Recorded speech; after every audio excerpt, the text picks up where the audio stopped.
So your first hit, was your first hit something that you were sent to do, or was something you had to do on your own? Because that's always a thing too, and I wondered about that dynamic as well. You know, thinking about like related to the king shit and the gang shit. You know, you can't really have a personal beef. You know, everything has to be for the better of what is around you. In theory, but it does. People they do handle personal shit. Okay. Usually it's people in power. Okay. Or these people that are connected to power that can get their shit washed up. Okay. Or it looks good again. Clean their hands up. Yeah, where they have carte blanche to act Right. the asshole if they want. Right. Because they know people. It depends on who you know, man. Seriously. Right. But theoretically, yeah, you can.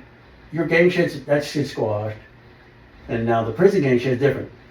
The street gang stuff, even if they killed your homeboy, you know, the dude that did it, that was your friend. That shit's squashed, man. Mm-hmm. You know?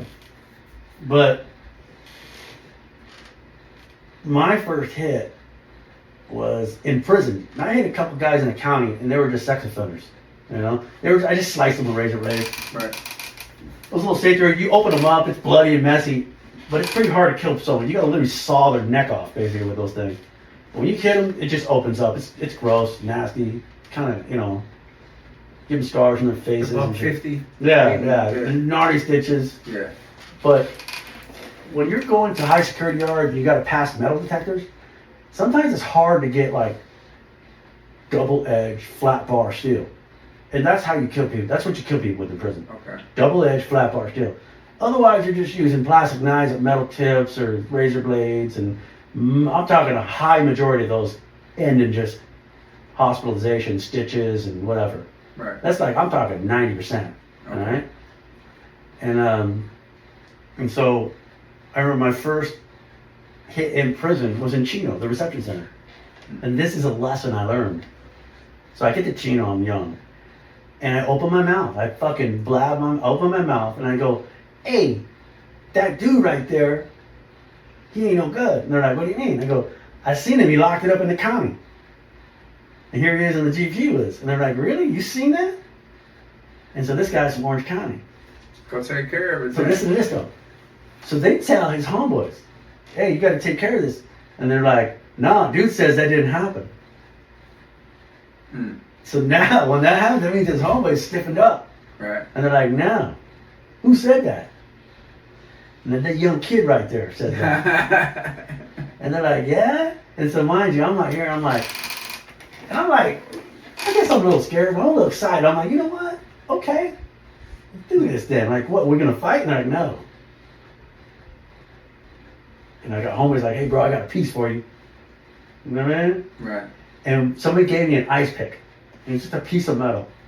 In fact, it wasn't even a white dude. It was when I got to Chino, I knew more Sureños than I did white people. Okay. All right? Yeah, I mean, you're hood. Yeah, so there's a couple guys there from my neighborhood. But there was another guy there from Rancho San Pedro. And I'm not a Sureño, but I know these cats, they live around me in the unit. And I'm in a section where I don't really have homeless. But the dudes I'm fucking with in the section, like, they're all Sureños. Dudes from the harbor area, South Bay. You know, harbor area and South Bay are the same thing. Okay. If you're white, you claim South Bay. So when a white goes, hey, I'm South Bay, he's basically declaring he's a wood. He's a white guy. If it's a white guy says I'm from the harbor area, he's basically declaring he's a Sureño. Okay. And that is a distinction that people from that area understand. So I guess I'm from South Bay. And but I know these cats because I was on the streets doing dirt. They knew, some of these cats knew who I was. Right. And so this dude from Rancho, which is kind of like, we didn't really get along with those guys on the streets. But he's like, here, bro. And I like the idea of even my own people not knowing I got a piece. You know what I mean? Okay. They were offering, but I'm like, I already got one. And I got it from a Sureño. He gave me an ice pick. And he had it in his chair. In the fucking thing in his chair that he sits on every day and draws. Okay. You know? And he has it, and he had two. He might have had more, but he was just, here, bro. It was sharpened, handle on and everything. And thing about ice picks is you gotta hit vital, you gotta hit heart, you gotta get heart shots.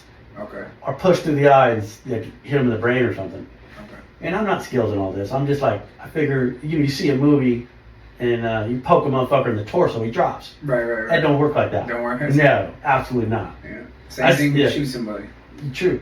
Now, unless you blow his head off or something. Yeah, exactly. But I mean, I see dudes literally get run through their heart and run across the yard at least and collapse. But I mean, they still ran across the fucking yard. Right. You know? It's kind of weird that you don't poke a guy, you just fall.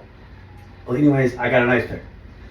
So now I got to deal with him. And I can see the guy, he's over there talking to his partners. They're on the yard. And we're in different units.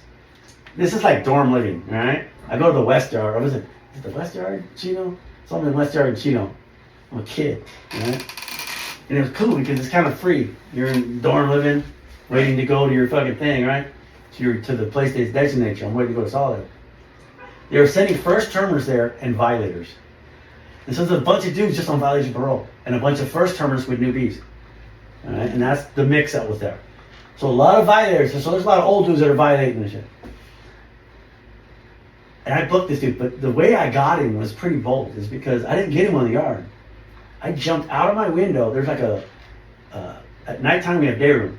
But the window's open and there's some movement, but it's privileged people can move between. I can't. I'm just a regular dude. But I pop out the window and I go into the next unit at night.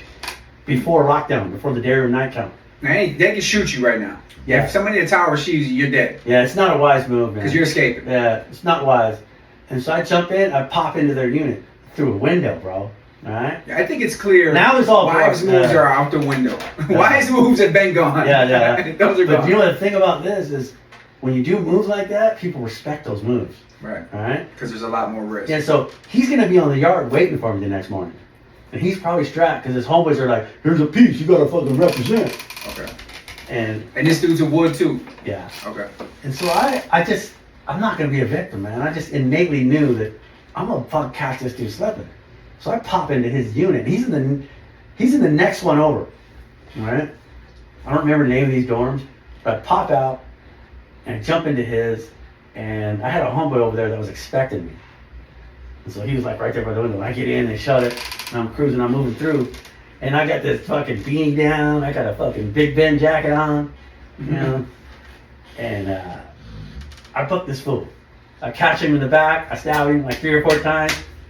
He didn't eat. You don't bleed when you get stabbed with ice pick, bro. You know what I mean? So I booked him, hit him, it will puncture his lung and he bounced, he rolled it up.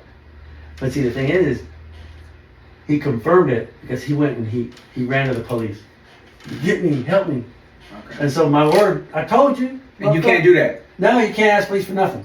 Okay. You can't ask police for help, get me out of here. You can't say, get me out of here. That's locking it up. Okay. You gotta settle your affairs, alright?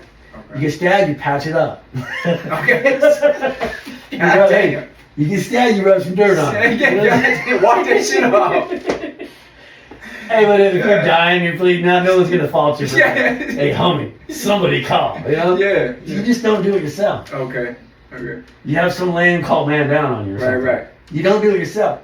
So he goes to the man, panicked. I caught him, he didn't have a strap, booked him. He didn't even see me coming. You know? And so I booked him, and I pop out the window, and I get back in. Got smooth away with it. Nice.